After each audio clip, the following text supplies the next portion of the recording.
대한민국 사회의 가장 큰 문제가 사실 계층 간의 갈등이라고 보는데, 이 계층 간의 갈등을 저는 많은 부분의 원인을 저는 공간 구조에서도 찾아요. 주거 문화나 이런 것들이 많이 생겨나고 있는데 그걸 해결이 잘 안 되죠. 저는 그 이유를 뭐라고 보냐면은 기술 혁신이 없어서라고 생각을 해요. 우리가 만든 이 도시는 기술 혁신이 지난 150년간 없었다고 봐야 되는 겁니다. 철근 콘크리트 150년 전에 만들어진 기술이고 엘리베이터도 한 150년 전에 만들어진 기술인데 그걸 아직까지 쓰고 있는 거예요. 그러니까 새로운 도시라고 하기 좀 어려운 상태다 볼 수 있죠. 저희는 70년대 때 한번 그 카드를 썼기 때문에 근대화에 성공을 한 건데 그걸 계속해서 반복해서 쓰기 때문에 답이 없는 상황이 됐다 볼 수 있습니다. 기술이 바뀔 때 사실은 세상이 바뀌고 도시가 좀 바뀐다고 보는데, 제가 기대하는 기술이 딱 두 가지가 있습니다. 첫 번째가 3D 프린터예요. 최근에 들어서는 주택 같은 것들 규모를 큰 3D 프린터로 짓기 시작을 했습니다. 예전엔 철근을 집어넣어서 강화시켰다면 요즘에 파이버 옵틱 같은 거를 집어넣어서 철근 없이도 강도를 만들어요. 그래서 한 4, 5층짜리 건물까지도 뭐 네덜란드 같은 데서는 지금 현재 이런 3D 프린터로 지은 기술이 성공한 사례가 있습니다. 3D 프린터가 뭐가 혁신적이냐 하면은 지금 보시는 이런 빈민주택 같은 거를 3D 프린터로 짓게 되면은 시간이 엄청 단축됩니다. 이런 집 하나 짓는데 얼마 걸렸을 것 같으세요? 이게 딱 하루 걸려서 짓고요. 가격은 400만 원 정도면 짓습니다. 그렇기 때문에 가격 면에서 스피드 면에서 엄청난 파괴가 일어날 수 있다 볼 수 있는 거죠. 다만 문제가 된다면 일자리가 없어진다는 거죠. 근데 장점은 공사 기간이 단축된다. 그래서 이런 건물 하나 지을 때 몇 년 걸리던 게 이제 몇 달 만에 지을 수가 있어요.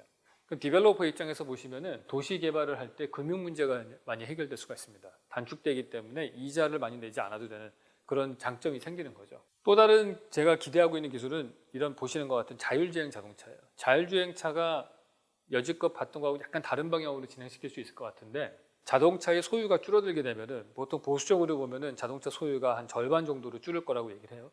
그러면 자동차를 소유를 절반으로 줄면은 우리가 쓰는 주차장의 절반 정도가 필요 없어진다고 봐야 되는 거죠. 그러니까 많은 지하 주차장들이 다 비게 될 거고 도로도 비게 될 겁니다. 그러니까 지하 주차장 같은 경우에는 추후에 뭐 실내 농장을 우리가 만들 수도 있고, 그러면은 굳이 강원도에서 트럭으로 운반하지 않고 밑에서 채소를 키워서 올릴 수 있는 그런 일들도 가능하죠.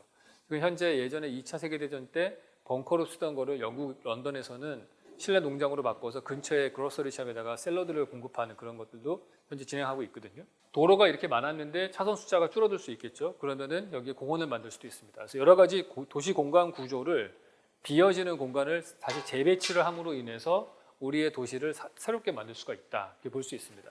특히 우리나라 같은 경우에 그걸 관심 있게 봐야 되는 이유는 대한민국 사회의 가장 큰 문제가 사실 계층 간의 갈등이라고 보는데, 이 계층 간의 갈등을 저는 많은 부분의 원인을 저는 공간 구조에서도 찾아요. 우리가 아침에 현관문을 열고 나오면은 만나는 모든 도로, 인도 이런 것들은 다 이동해야 되는 공간밖에 없습니다. 인도를 걷든지 차를 타고 이동하든지 해야 돼요. 어디 들어가서 앉으려면은 돈 내고 커피숍에 들어가야 되는 거예요. 그렇기 때문에 돈이 많은 사람과 적은 사람이 한 공간에 있을 가능성이 전혀 없는 도시예요. 20년을 같이 살아도 추억이 다른 도시가 되는 겁니다. 그렇기 때문에 우리 사회에 필요한 것은 공통의 추억을 만들어줄 수 있는, 공짜로 머무를 수 있는 공간이 필요하다 이렇게 볼 수 있어요. 그 사례로 보시면 미국 맨하탄 같은 경우에 자기 집이 좁고 답답하더라도 이 사람들은 밖에 나가면 센트럴파크가 있어요. 여기 지겨우면 13분만 걸으면 타임스퀘어 나오고 6분 걸으면 브라이언파크 나오고 7분 걸으면 헤럴드 스퀘어 나옵니다. 주요 공원이라고 하는 대로변에서 찾을 수 있는 공원들이 1km마다 하나씩 분포되어 있습니다. 이 공원은 평균 삼아서 이쪽에서 저쪽으로 걸어서 13분 정도밖에 안 걸립니다. 여기는 집이 좁아도 밖에 나오면 공원이 있고 거기서 지겨우면 13분만 걸어가면 다른 공원을 가요. 서울 같은 경우에 대로변에서 찾을 수 있는 그런 인지 가능한 공원을 찾아보면 일단 하늘공원이 있고요. 1시간 거리에 선유도 공원이 나오고 1시간 거리에 여의도 공원이 나옵니다. 그러니까 크고 좋은 공원들은 많은데 이런 눈에 띄는 공원들이 다 4km마다 하나씩 있다는 거예요. 평균적으로. 얘는 걸어서 1시간 정도 걸립니다. 여기서 저쪽으로. 그러니까 이런 공원은 차를 타고 이동하든지 아니면 지하철 타고 갈 수밖에 없어요. 그러니까 공원의 분포가 되게 중요한 거예요. 사실은 사이즈보다는 분포가 중요하죠. 그러니까 이런 머무를 수 있는 공간이 필요한 거예요. 그래서 저는 어느 사회가 얼마나 건전한지는 뭘 보면 아냐 하면은 단위 면적당 벤치의 숫자를 해봅니다.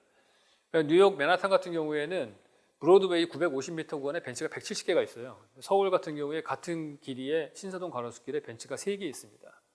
그게 딱 이 두 도시의 공간 구조가 만들어내는 사회 갈등 지표를 좀 보여주는 것 같아요. 그러니까 저 맨하탄에 살면은 내가 맨하탄에 부동산이 없어도 맨하탄은 내 도시라는 생각이 들어요. 제가 트럼프를 만나서 할 얘기가 없으면은 뉴욕 얘기하면 50%는 공통의 추억일 거예요. 센트럴파크를 산책하고 벤치에서 샌드위치를 먹고 브라이언파크에 토요일 날 저녁에 영화를 공짜로 보고 모마 미술관에 금요일 날 저녁에 6시 이후에 공짜로 들어갈 수 있고, 근데 다 걸어갈 만한 거리 있죠, 그런 것들이. 그런 공통의 추억거리가 필요한 거죠. 그걸 우리가 공간 구조에서 제공을 해줘야 된다는 거죠. 결론을 말씀을 드리면은 공짜로 머무를 수 있는 공간이 많아야 됩니다. 걸어서 10분 이내에 공원과 도서관과 벤치가 있어야 됩니다. 걸어서 소통할 수 있어야 돼요. 자동차나 지하철을 타고 이동하는 데는 경계가 모호해지지 않습니다. 경계가 명확해요. 서울의 강남과 강북이 웬만해서 융합이 안 되는 이유는 강남과 강북을 지하철이나 자동차로만 건널 수 있기 때문에 그래요. 걸어갈 수 있게끔 될 때 이 도시가 경계가 모호해지면서 소통이 되는 공간이 나온다는 거죠. 이런 식으로 스마트 고밀화를 시킬 때 그게 대한민국 도시의 미래에 나아갈 바고 그게 결국엔 경쟁력을 만들고 우리나라가 더 잘 사는 나라가 될 수 있다. 그렇게 생각을 합니다.